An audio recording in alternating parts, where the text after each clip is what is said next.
Everyone, so today I'm going to teach you on how to back up all data on Android before factory reset. So you want to sell your phone or give your phone to someone else and you want to reset it with all your backup data there.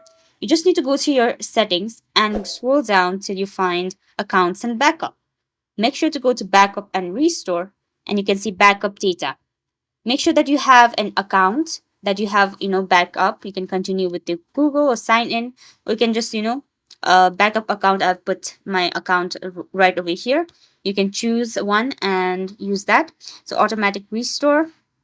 Now go to your general, then after click on it and go to your reset over here. So over here you can just go factory data reset. It will reset the phone and it will erase the data, but make sure to back it up before.